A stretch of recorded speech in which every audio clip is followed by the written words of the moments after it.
Smartphones, especially the popular bar phones, has been competing for 16 years since the iconic iPhone debuted in 2007. After the iPhone 15 released this year, many people say it lacks innovation. But I think the trend is going to continue. If you're disappointed, you'll be more disappointed next year. This year, the iPhone 15 Pro takes on previously impossible tasks like running AAA games, then what's left to do next year and beyond? It's a problem for the whole smartphone industry, and for classic models like bar phones in particular. Well, at this point, it's almost time for the industry to change. The market for the classic bar phones is very large right now. According to International Data Corporation, nearly 1.2 billion units were sold in 2022. But even with such huge volume, when the time comes, it can be wiped out in a matter of years and swept into the wastebasket of history. I'm not exaggerating. The predecessor to the smartphone, the feature phone, actually suffered this fate. Today's feature phone market is still there. Counterpoint Research expects 2.8 million feature phones to be sold globally this year. But that's still quite a bit short of its peak if you look at what The Guardian reported back in the day. In 2007, when the first iPhone was released, Nokia alone sold over 400 million feature phones worldwide. The state of feature phone back then was particularly similar to today's bar phones. It's very mature after more than 10 years of competition. The user needs have been met as far as this product form is concerned, and the production costs have been optimized to a very low level. But how could such a near-perfect industry state collapse? That brings us back to the original iPhone. In fact, the first iPhone didn't have as much of an impact on the market as we think it did today. I found a Reuters story from back in the day, after the iPhone was released. Nokia's VP's take on this new product is it's quite interesting. He said that it lacked one of the most popular cell phone technologies at the time, which was 3G communications. And then the actual sales figure was over 6 million units. Not that impressive. In 2007, it sold less than 2 million units, not even reaching 0.5% of Nokia's. But today, Apple is the world's largest tech company by market cap. While Nokia first sold its cell phone business to Microsoft, then Microsoft gave it up either. Now the Nokia phones are manufactured by a company called HMD Global. And they're not sticking to bar phones anymore, they're making Android-based smartphones. So just because an industry is mature doesn't mean it won't be disrupted.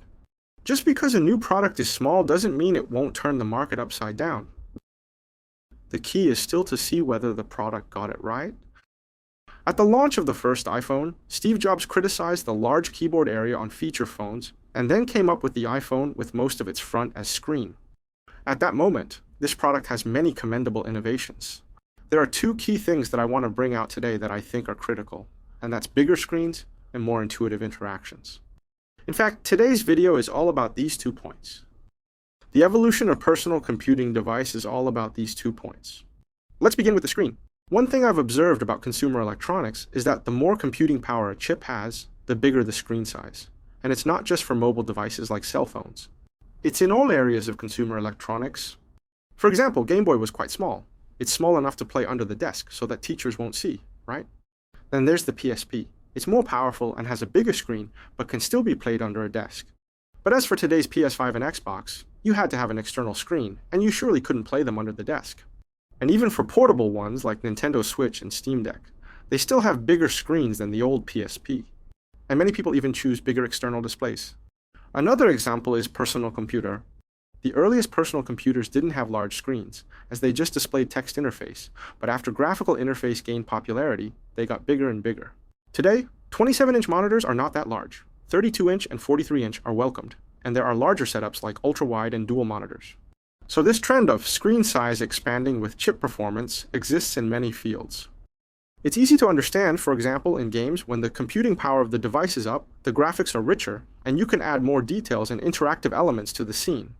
You can play Pokemon on that little GBA screen, but if you're running Cyberpunk 2077 or the Elden Ring, you might not even be able to see the enemy's moves. Computers are no different. Today's processors are more than capable of supporting multiple windows simultaneously, so we need more display space to see clearly. Go back 20 years, the computer would even stutter if you put too many images in a single PowerPoint.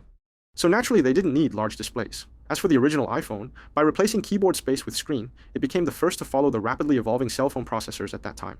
And creative developers were quick to build on this new modern platform, creating games and apps with richer gameplay and usage over the next few generations. But larger screen size alone isn't enough for smartphones to kill feature phones. A fitting counterexample would be the Nokia 97, which came out in 2009 and was billed as the iPhone killer. That phone has an innovative dual-layer design.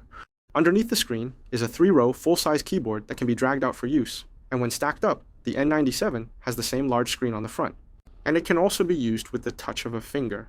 I think this design is arguably the pinnacle of keyboard phones. Nokia actually defined the N97 as a smartphone too. First, let's clear up the concept of smartphone here. The term smart is not like the smartness of AI. It refers to the form factor like the iPhone that could make phone calls as well as do the work of cameras, computers, music players, and so on. The word smart here actually refers to its versatility, its omnipotence. So in order to differentiate between a Nokia phone and an iPhone, I'll use the term keyboard phone for N97.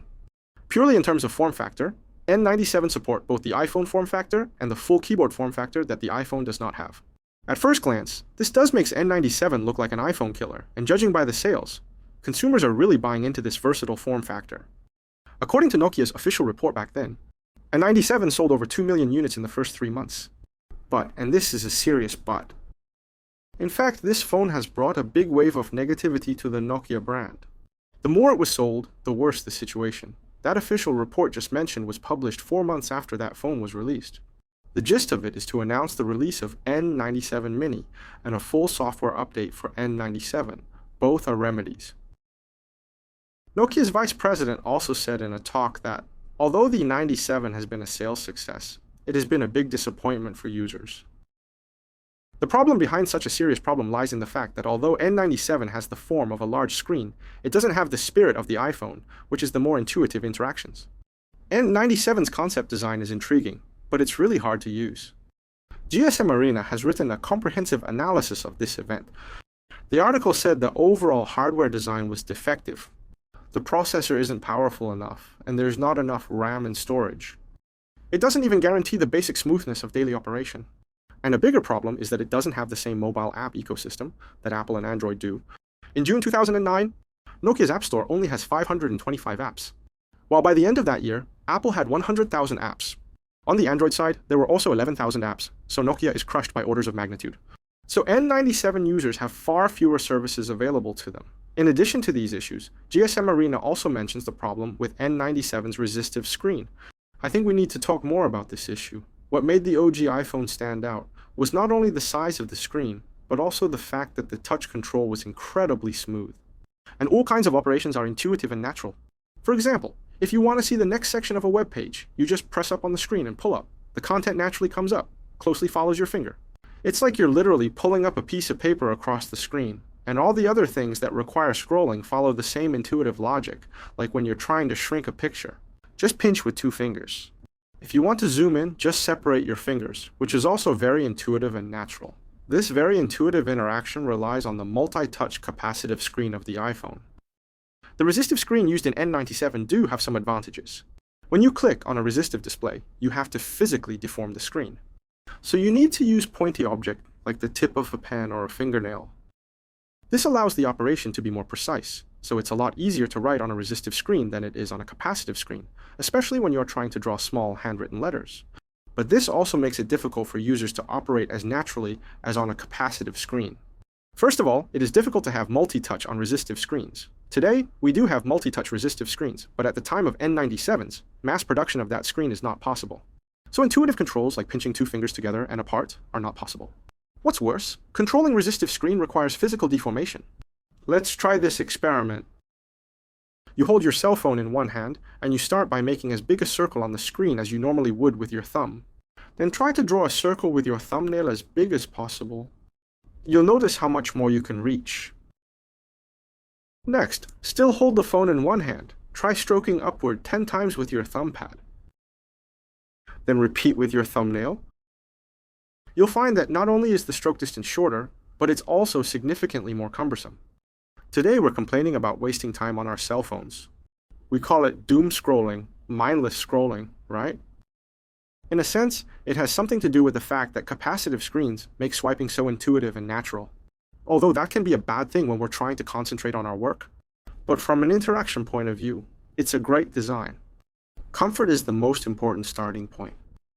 As for precision, making the buttons and icons larger, and adding a zoom effect when selecting text, the problems are solved. With all that solved, resistive screens really don't have much of an advantage. That's why I think N97's resistive screen is the key reason for Nokia's big screen strategy against the iPhone to finally fail. In fact, the later N97 Mini and N900 made up for all the hardware shortcomings of the N97, but still did not save the large screen product back. And that's really what it comes down to.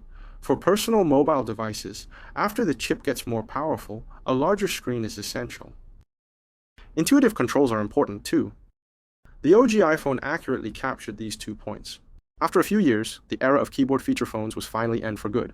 Of course, there must be more than just these 2 innovations in smartphones, like App Store for example, a modern mobile browser enabled by large screen that caters to the internet age, and there are many more.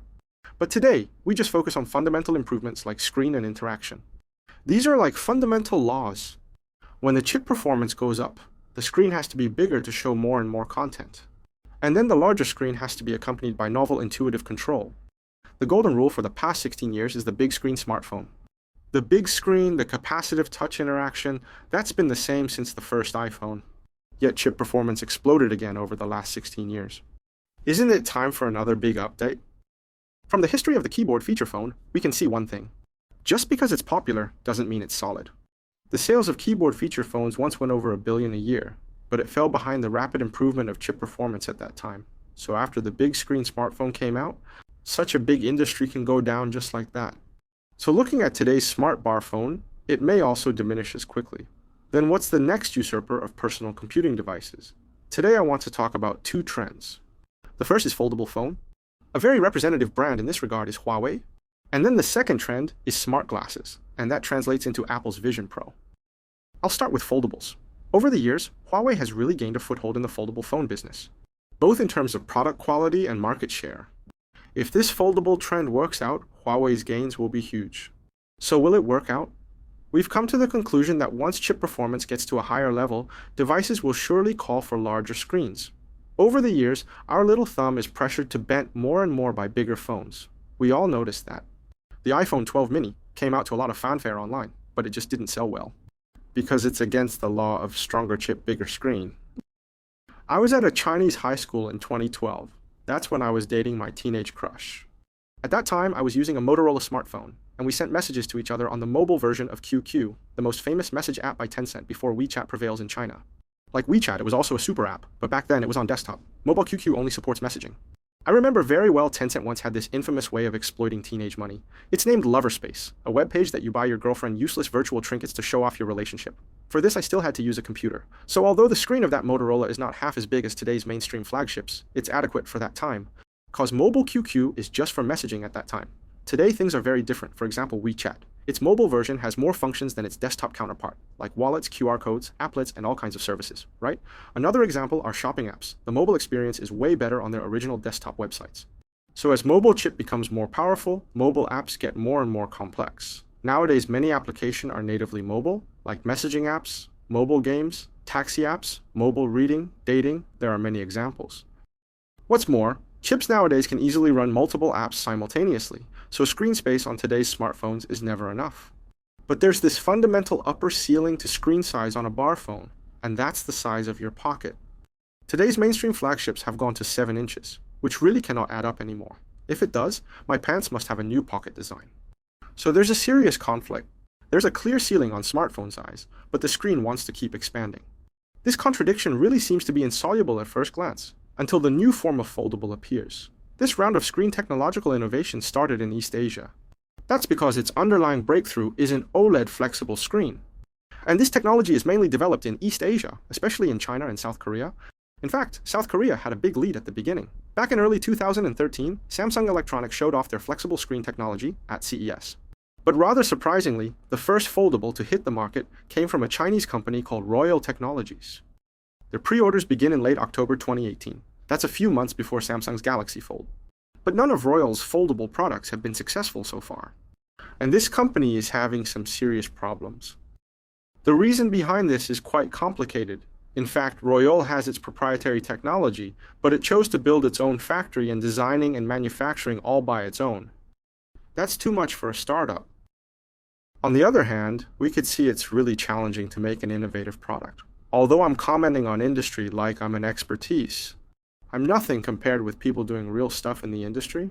I do try to make my videos truthful, but some part may still be biased or even wrong, but I'll do my best to make these talks not that cheap. The ones that came after Royole were all strong players. First, Samsung launched the Galaxy Fold, but its launch event was permanently shadowed in China by Ziru Wang's weird unboxing video. But before that ass-kissing unbox video, 4 days after the release of Galaxy Fold, Huawei released its first foldable, Mate X. Then the whole Chinese foldable OLED display supply chain was boosted, and we saw many new players. Like Vivo, unveiled its first foldable product in April 2022. Xiaomi, Oppo, Honor, and Android's rightful heir, Pixel, all released their foldables. Here, Pixel is worth noting, as it will surely lead Android apps to widely adapt to this new form factor. So I think bar phone with its screen size capped is really coming to an end. Foldable screens are big enough while still maintaining its portability, so they can keep up with mobile chips' performance growth for at least a few years. I have a Huawei Mate X5 here right now. It's actually a bit smaller than the iPhone Pro Max when folded up, but when playing 16:9 videos, when unfolded, the Mate X5's image is still bigger, and on this bigger screen, you can easily put two apps side by side, copy things between apps, watch videos, and listen to songs, and swipe through web pages at the same time. This mobile multitasking scenario is really handy. Once go fold, you can never go back. Today's mobile chips are more than capable of running several apps at once, but it's hard to get that experience on a bar phone form factor. I used Huawei's Mate XS2 for the year of 2022. It's not exactly the same as the X series. The big screen of XS series faces outwards. It's actually just one screen, only lights up half of it when folded. When unfolded, it becomes one big piece. That's different from the commonly seen foldable form factor, which you hide the big screen inside. I actually prefer the XS form factor because the switching between two forms is more consistent. When I unfold it, it feels like I'm expanding the screen, not replacing it with another one. And this phone has a screen all around it with no bulged lens. It feels really good in my hand.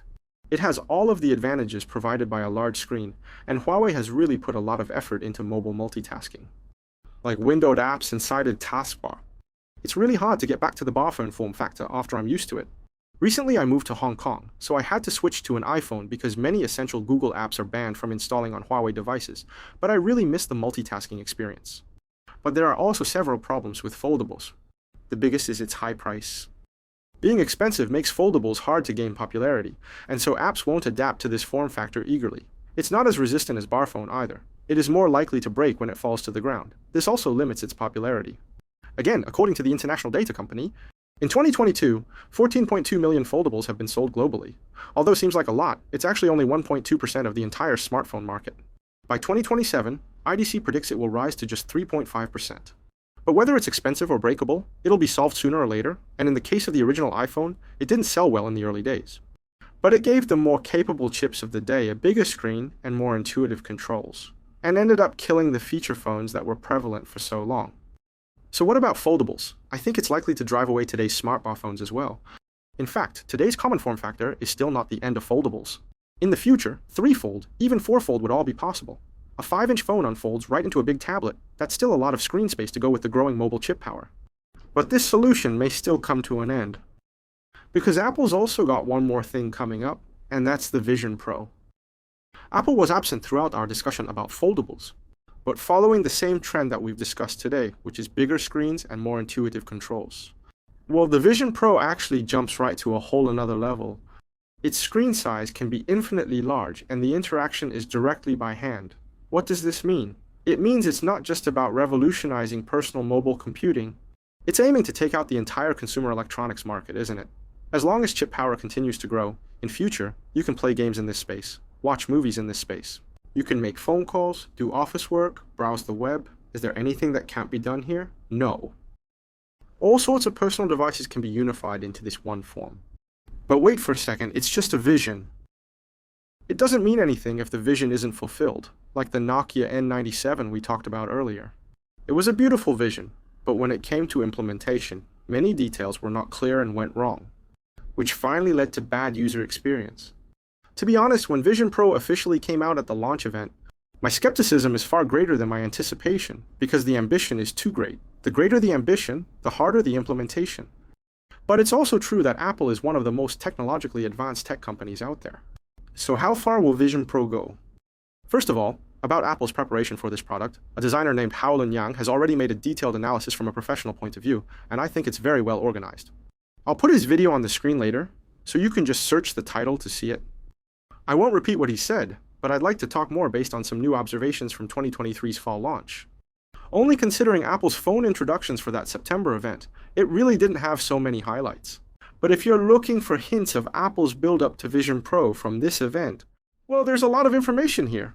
First, the Apple Watch chip has a quad-core neural engine to accelerate machine learning. Why would a watch require extensive machine learning computation?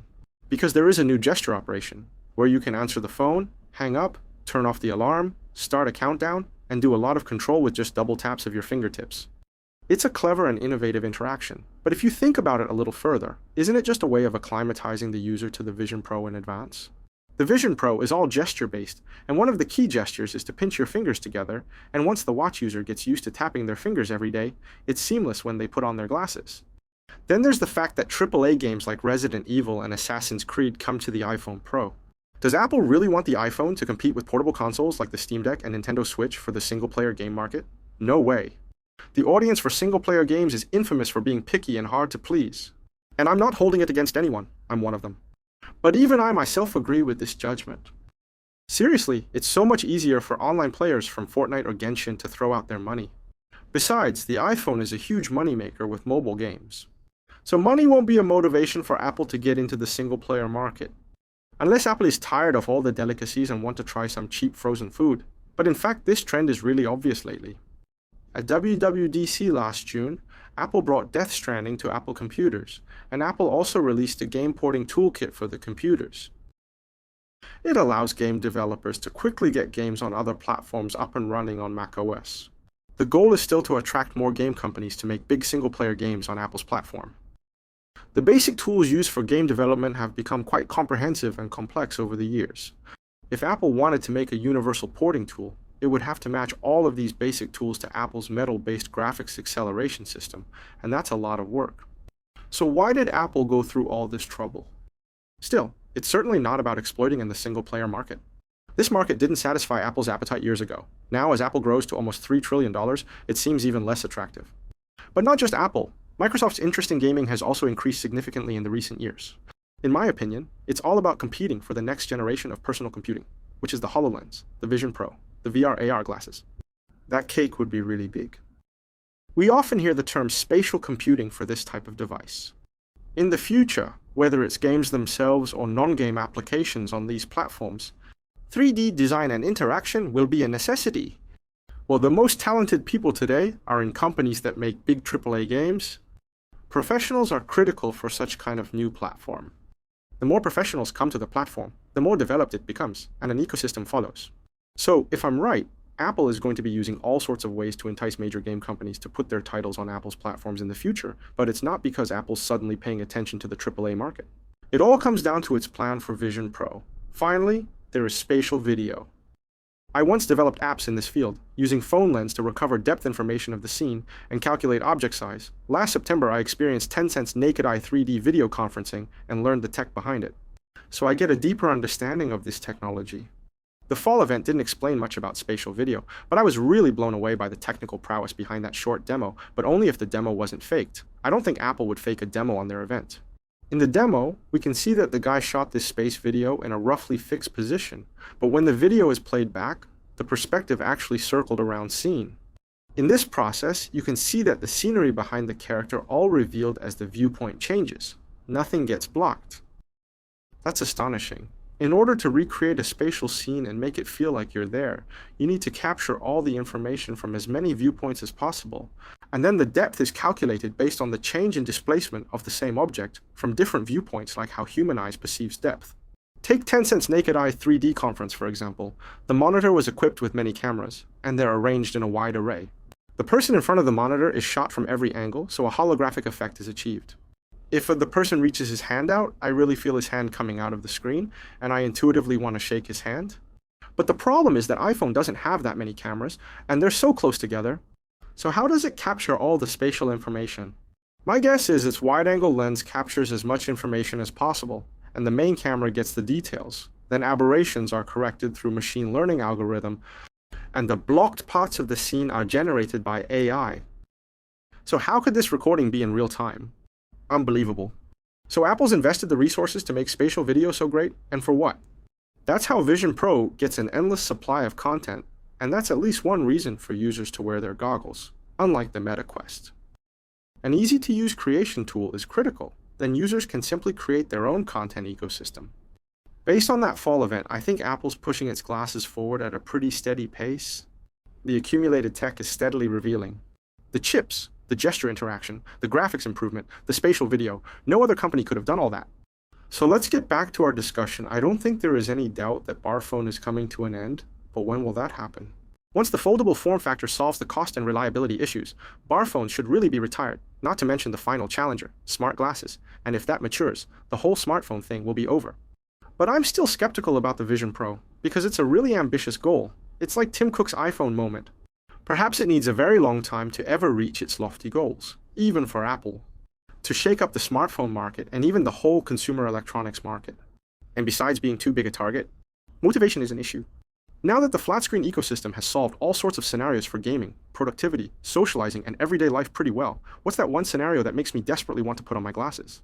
There's very little I can think of, at least for now. But the market demand can be cultivated. Just like when the iPhone came out, there were voices saying it was just a toy, but then the smartphone really took down the feature phone.